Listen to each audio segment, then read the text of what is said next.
আসসালামু আলাইকুম। শুভ দুপুর। হেসেলের রাখান থেকে কেমন আছো সবাই? দূরের কাছের যে যেখানে আছো, আমার ফ্রেন্ডস, ফলোয়ার, ফ্যামিলি মেম্বার সবার জন্য প্রাণ ঢালা ভালোবাসা। আজকে তোমাদের জন্য আমার পছন্দের একটা রেসিপি কুমড়া চিংড়ি নিয়ে আসছি। জানি সবাই খাও, তবুও আমারটা এক একজনের রান্না তো এক এক রকম, এক একজনের খাবারের স্বাদ এক রকম। আর জানো, বলে রাখি, আমার রান্না কিন্তু সবাই পছন্দ করে। তো দেখো কিভাবে আমি কুমড়া ভাজিটা করলাম। আজকে তোমাদের সাথে আমার বাসার পছন্দের কুমড়া চিংড়ি রেসিপিটা শেয়ার করছি। তো সবার প্রথমে কড়াইতে তেল গরম করব।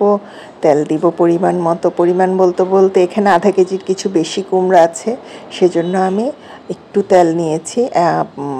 মোটামুটি 5-6 টেবিল চামচের মতো পেঁয়াজ দিয়েছি, ছোট ছোট দুটো। আর রসুন দিয়েছি, আর রসুন কুচি করেই দিয়েছি। পেঁয়াজ ছোটও না, ঠিক একটু বড়, আবার বলবা যে এতগুলো পেঁয়াজ ছোট, দুটো কিভাবে হয়, মাঝারি ছোট আর কি। তারপরে ভালো করে নাড়াচাড়া করে নিব। পেঁয়াজটা একটু লালচে করে ভাজবো। যত মজা করে ভাজবে, তেলে কষাবে, মশলা কষাবে, ততই বেশি মজা হয়। তো এর ফাঁকে বলে রাখি, হেসেলের রাখার নামে আমার ফেসবুক পেজের মতো ইউটিউব চ্যানেলটাও সেম নামে 1000 সাবস্ক্রাইব হয়েছে। থ্যাংক ইউ সো মাচ যারা আমাকে সবসময় সাপোর্ট করো। তো এখানে যারা আমার নতুন ফ্রেন্ডস আর ফলোয়ার আছো, যারা আমাকে এখনও ফলো দাওনি, তারা আশা করি আমার ইউটিউব চ্যানেলটা সাবস্ক্রাইব করবে। তো আমি পেঁয়াজ আর রসুন বাটা একটু দিয়ে দিচ্ছি ভাজা জিরার গুঁড়ো 1/2 চামচের একটু বেশি দিয়েছি। ভালো করে মশলাটা কষিয়ে নেব। তো এই যে পেঁয়াজ রসুন বাটা দিয়েছি কিন্তু 1 টেবিল চামচের মতো, বেশি দিইনি, যেহেতু আমি কাটা পেঁয়াজও দিলাম, রসুনও দিলাম, সেজন্য একটু পানি দিব, নাহলে কিন্তু মশলাটা তেলের মধ্যে পুড়ে যাবে। এখন একটু মশলাটা কষিয়ে নেব পানি দিয়ে। আর সবসময় আমি বলি, যেটা লবণটা একটু দরকার হলে যারা প্রথম রান্না করো কম দেবে, লাগলে পরে বেশি দেবে। আর হলুদ আমি একটু কম খাই। হলুদ মরিচ এটা আসলে এক একজন রাঁধুনি এক এক রকম খেতে পছন্দ করে। আমাদের বাসায় তরকারির কালারটা খুব টকটকে পছন্দ করে, কিন্তু ঝাল পছন্দ করে না আবার। তো সেই জন্য আমরা চিটাঙের যেটা আমরা হাটহাজারির মরিচটা ব্যবহার করি। এটার কালারটা খুব সুন্দর হয়, ঝালটা কম হয়, আর সুন্দর দেখতে হয়। তো আমাদের এই হাটহাজারির মরিচটা সেরা, মিষ্টি মরিচ বলি আমরা। আর যেটাতে ঝাল খাই সেটাতে তো ঝাল দেই।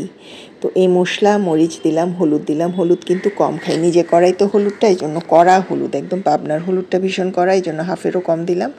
অল্প কটা চিংড়ি দিয়েছি। চিংড়ির যে দাম রে ভাই, মানুষ কিভাবে কি খাবে জানি না। চিংড়িটা আমার খুব পছন্দ, এরকম সবজির সাথে চিংড়ি দিলে আমার খুব ভাল লাগে। আমি সব কিছুর সাথেই চিংড়ি দিতে পছন্দ করি, করলা, আলু ভাজি, মানে সবজির সাথে আর কি আমার ভালো লাগে।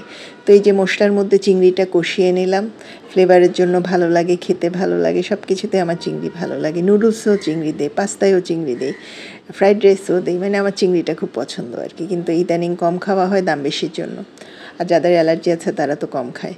তো কুমড়াটা দিয়ে দিলাম, ভালো করে ধুয়ে পানি ঝরিয়ে নিয়েছিলাম। এখন একটা জিনিস তোমাদের বলি, দেখতে পাচ্ছ আমি কিন্তু এই সবুজ কুমড়াটার খোসা ফেলি না।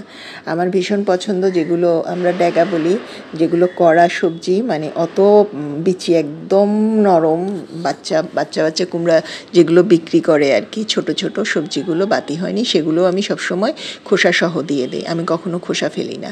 তো দেখতে পাচ্ছ এটাতে কালারফুল হয়, ভিটামিনটাও থাকে, খেতেও মজা হয়, করে দেখো। অনেকেই করে না, বাট আমি এটা সবসময় করি। ব্যাস আমি কুমড়াটা ভেজে ফেললাম সুন্দর করে। এরপরে দিয়ে দিচ্ছি কাঁচামরিচ। এই কাঁচামরিচটা যে এবার এত ঝাল পড়ছে, ডিপে এখনও মনে হয় 2 কেজির মতো রয়ে গেছে। যখন দাম কমছিল, 40 টাকা 50 টাকা কেজি ছিল, তখন আমি 4 কেজি কাঁচামরিচ ডিপে রেখে দিয়েছি সারা বছরের জন্য। এখন কিন্তু কাঁচামরিচ 350-400 হয়ে গেছে, আবার বন্যার উসিলায়, অতিবৃষ্টির উসিলায়।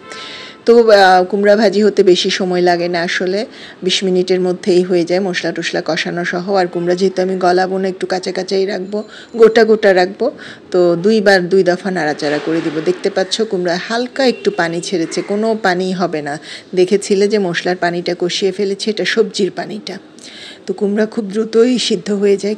কুমড়াটা একদম ড্যাগা ছিল, মানে কড়া, বাতি হয়নি, সেজন্য এটা সিদ্ধ হতে আরও কম সময় লাগবে। আর যা সুন্দর একটা ফ্লেভার বের হয়েছে, মাশাল্লাহ। সবাই মাশাল্লাহ বলবা, লাইক কমেন্ট করবা, ফলো দিয়ে রাখবা। যারা এখনও আমার ফেসবুক পেজে ফলো দাও নাই, ফলো দিবা, ইউটিউব চ্যানেল সাবস্ক্রাইব করবা। তো বন্ধুরা বলো, আমার রেসিপিগুলো কেমন লাগে? তোমাদের একটা সুন্দর মন্তব্য সামনে এগিয়ে যেতে সাহায্য করে। আজকের আমি এতটুকু আসছি তোমাদের সহযোগিতায়। অবশ্যই ফলোয়ার ছাড়া কোনো পেজ হয় না, ফলোয়ারদের ভালোবাসাই পেজ এগিয়ে যায়। তো দেখতে পাচ্ছ এর মধ্যে আমার ভাজিও প্রায় হয়ে এসেছে। তো দেখতে আমি চটজলদি রেসিপিতে আজকে তোমাদের জন্য কুমড়ার ভাজিটাই শেয়ার করলাম। আশা করি যারা নতুন রান্না করো, পরিমাণ বোঝো না, তারা বুঝবে যে কিভাবে রান্না করতে হয়। তোমাদের জন্য দুটোই টিপস, এক হচ্ছে লবণ কম দিবা, এক হচ্ছে মরিচটা প্রথমে কম দিবা, হলুদও কম দিবা। এরপরে আস্তে আস্তে পরিমাণ বাড়াতে শিখে যাবা রান্না ভালো কেমন হয়। তা আমার রান্না রেডি। ভালো লাগলে লাইক কমেন্ট শেয়ার করে সঙ্গে থাকবা, ভালোবাসা দিবা। ভালোবাসা দেয়া মানে হচ্ছে একটা সুন্দর কমেন্ট করে জানানো যে আপু আছি, সঙ্গে থাকলে সঙ্গে পাবে। আবারও সবার জন্য প্রাণ ঢালা ভালোবাসা। আমার আজকের রেসিপিতে কুমড়া চিংড়ি ভাজি তোমাদের জন্য রইল। ভালো লাগলে অবশ্যই সাপোর্ট করবা। আল্লাহ হাফেজ।